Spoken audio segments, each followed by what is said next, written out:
کہانی عادتیں نسلوں کا پتہ دیتی ہیں۔ ایک دفعہ کا ذکر ہے کہ ایک آدمی بادشاہ کے دربار میں نوکری کی طلب کے لیے حاضر خدمت ہوا۔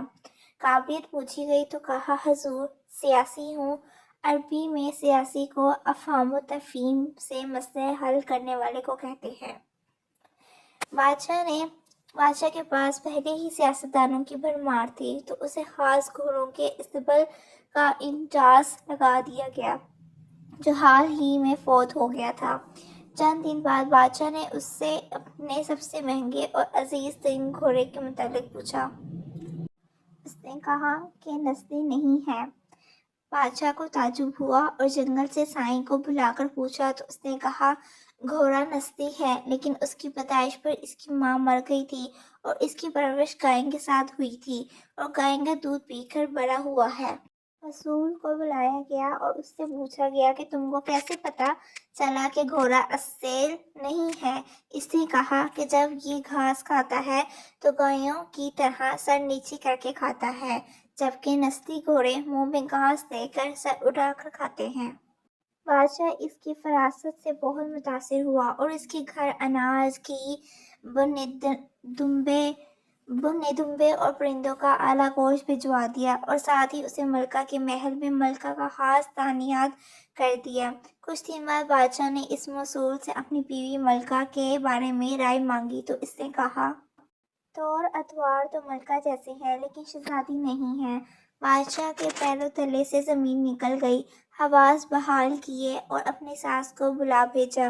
ساس آئی تو سارا مسئلہ اس کے سامنے رکھا تو ساس نے کہا، آپ کے والد نے ہماری بیٹی کی پیدائش پر ہی ہم سے رشتہ مانگ لیا تھا، لیکن ہماری بیٹی پیدائش کے 6 ماہ بعد ہی فوت ہو گئی تھی، تو ہم نے آپ کی بادشاہت کے ساتھ فریبی رشتہ بنانے کے لیے کسی کی بیٹی کو لے پالے گود لیا تھا اور بعد میں پھر اس کی آپ سے شادی کروا دی تھی۔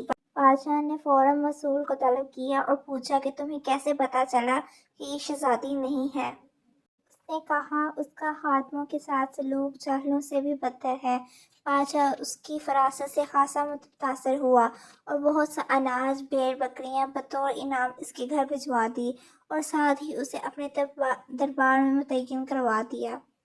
کچھ دنوں بعد بادشاہ نے اسے اپنے پاس بلایا اور اس سے اپنے بارے میں دریافت کیا تو اس نے کہا کہ جان کی امان پاؤں تو بتاؤں۔ بادشاہ نے وعدہ کیا۔ اس نے کہا کہ نہ تو آپ بادشاہ ذاتے ہو اور نہ تمہارا چال چلن بادشاہو والا ہے۔ بادشاہ کو اس پر تاؤ آیا مگر جان کی امان دے چکا تھا۔ سیدھا والدہ کے محل پہنچا اور اس سے دریافت کیا تو والدہ نے کہا کہ یہ سچ ہے، ہماری اولاد نہیں تھی تو ہم نے تمہیں ایک چراوے سے لے کر پالا تھا۔ بادشاہ نے مسئول کو بلایا کہ بتا تجھے کیسے پتہ چلا؟ اس نے کہا کہ بادشاہ جب کسی کو انعام و کرام دیا کرتے ہیں تو ہیرے جواہرات اور موتیوں کی شکل میں دیتے ہیں، لیکن آپ بھیڑ بکریاں اور کھانے کی چیزیں عنایت کرتے ہیں۔ یہ اسلوب کسی بادشاہ زادے کا نہیں بلکہ کسی چراوے کے بیٹے کا ہی ہو سکتا ہے۔ اس لیے سچ کہتے ہیں کہ عادتیں نسلوں کا پتہ دیتی ہیں۔ دوستو، اپنی عادات، اخلاق اور طرز عمل کو بہتر سے بہترین بنائیں کیونکہ انہی سے نسل اور خون دونوں کی پہچان ہوتی ہے۔